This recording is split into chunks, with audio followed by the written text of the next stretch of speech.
Estamos de vuelta hablando sobre la infraestructura de las viviendas en Lima. Hemos estado hablando con Guido Valdivia hasta hace un momento sobre el tema de los suelos, sobre los servicios básicos, y justo estábamos entrando a qué pasa con las viviendas que ya están construidas hoy en día. Señor Valdivia.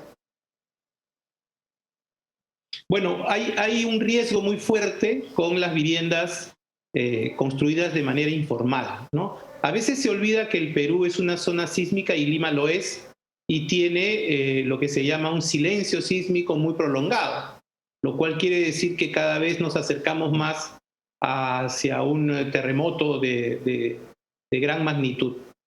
Y de acuerdo a estudios que se han hecho, INDECI en su momento, en Lima, con un sismo de grado 8, que es el que afectó, por ejemplo, a Pisco, colapsarían 550.000 viviendas, ¿no? Es una cifra impresionante. Estamos hablando de una afectación de más o menos unos 2 millones de personas, o sea, casi un 20% de la población de Lima se quedaría sin vivienda en caso de un sismo. Y esta población está sobre todo en estas áreas que hemos comentado, Araceli, las zonas mal llamadas marginales, porque son la realidad marginales es el resto de la ciudad donde nosotros vivimos, ¿no?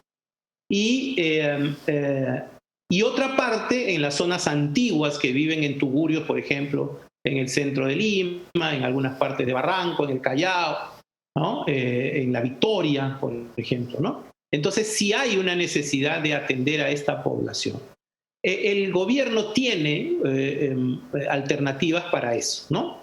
Una parte de esta población, y la podemos diferenciar en dos a esta población, que es la que está titulada y tiene agua o factibilidades de servicio de agua. Más o menos del 100% de barrios marginales y de tugurios, un 70% está en esta condición de tener agua y de tener un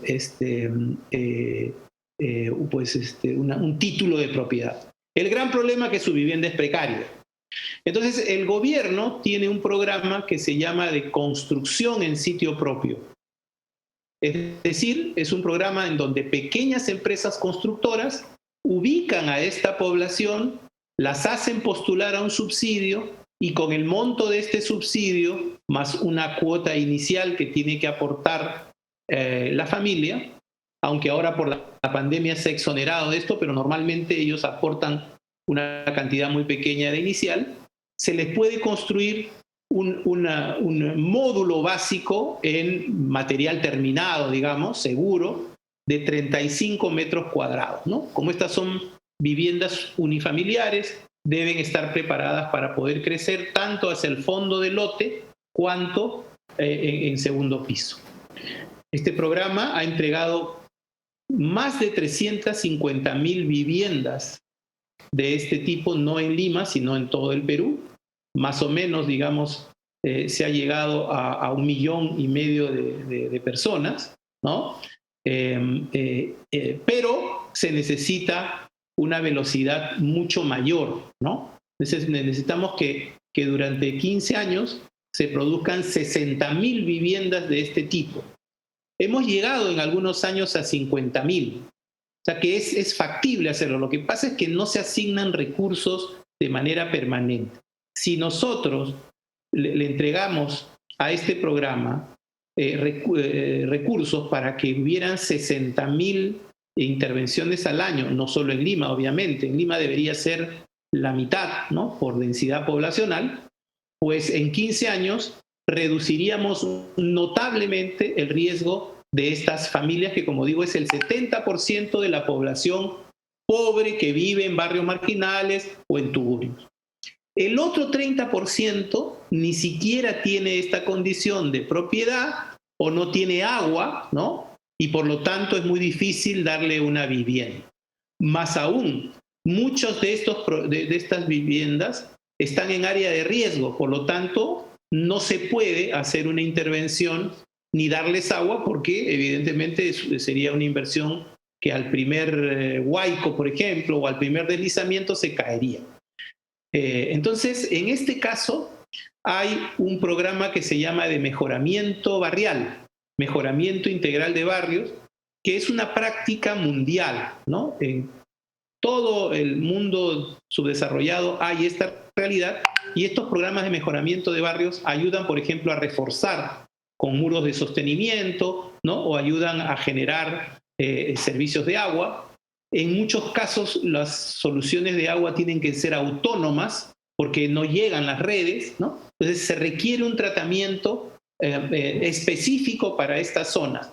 En algunos casos tiene que buscarse un traslado y esto tiene su dificultad porque la gente normalmente no se quiere trasladar. Pero hay casos en los que ya no es posible, es muy cara la inversión de recuperación y mejor es trasladarlos.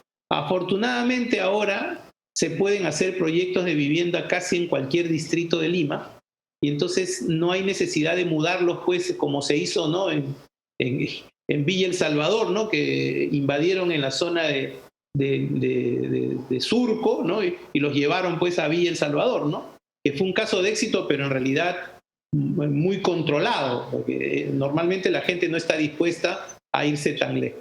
Entonces hay soluciones, ¿no? Pero se necesita primero tener voluntad política de intervenir en estas áreas de una manera adecuada, no con ayudas asistenciales de corto plazo, sino con inversiones como las que estamos planteando. Y se necesita a veces también estos mecanismos como tener un operador público de suelo que se puede tener en un año, ¿no? Se puede implementar, como digo, una entidad muy poderosa y muy transparente para que esto pueda funcionar. No será fácil y no será rápido, pero digamos, si nosotros podemos manejar el problema de los tuburios en 15 años, y confiando en que Dios es peruano, como se dice, ¿no? Y el sismo no llega antes de esos 15 años, pues bueno, estaríamos trabajando de una manera importante, pero cada año que hagamos esto, le estamos quitando un 6% de familias, ¿no? Que podrían verse muy complicadas, tanto en su propiedad como en su vida, en caso de un fenómeno natural como este del que estamos hablando. Tengo ahí una pregunta final, ya también un poco a modo de conclusión, pero ¿cuál usted cree que son los pasos a seguir para lograr, digamos, mejores infraestructuras de vivienda y un desarrollo urbano más completo? Correcto, como decía, un poco resumiendo, ¿no?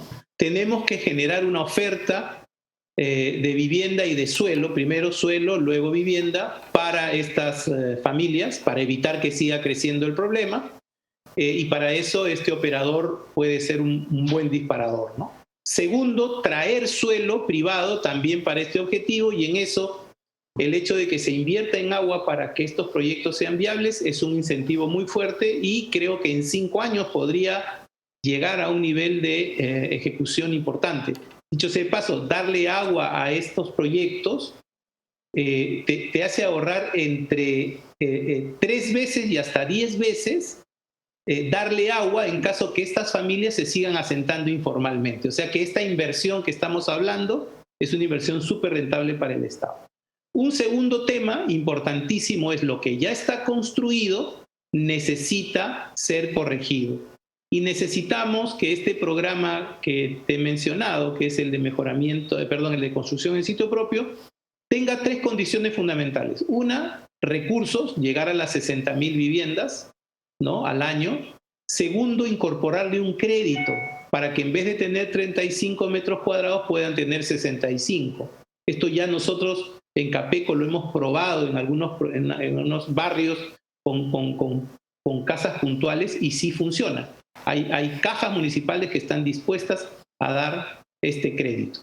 Y tercero, necesitamos también que haya una muy importante intervención en mejoramiento integral de barrios, usando los recursos que tiene el Ministerio de Vivienda, que han llegado a ser 500 millones de soles al año. Eso permitiría arreglar 100 barrios, ¿no? Son 10.000, imagínate, pero creo que podríamos llegar a una cantidad importante de una forma bastante efectiva. Y como digo, cada intervención que hagamos es un porcentaje, aunque sea pequeño, de la población a la que libramos del riesgo de perder su capital. Ustedes saben que el capital de los pobres, la AFP de los pobres es la casa, ¿no? Y entonces si la casa se cae, los empobreces muy rápido, pero también hay un riesgo de morir.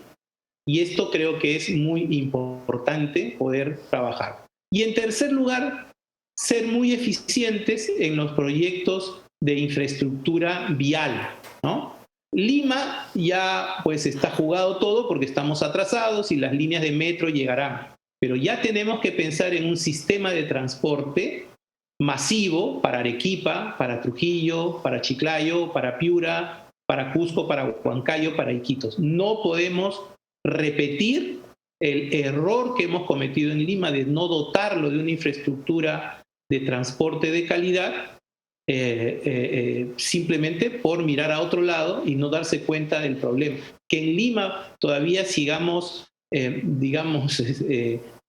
autorizando taxis colectivos o mototaxis es realmente prueba de cuán descuidada ha estado la estrategia de dotación de un servicio básico para cualquier ciudad, que es la infraestructura de transporte. Perfecto. Muchas gracias por acompañarnos hoy. Ese es un tema muy importante. Espero poder tenerlo en otro programa para seguir hablando de estos temas. Muchas gracias. Siempre que me inviten, aquí estaré. Muchas gracias, señor Valdivia. Una pausa y volvemos.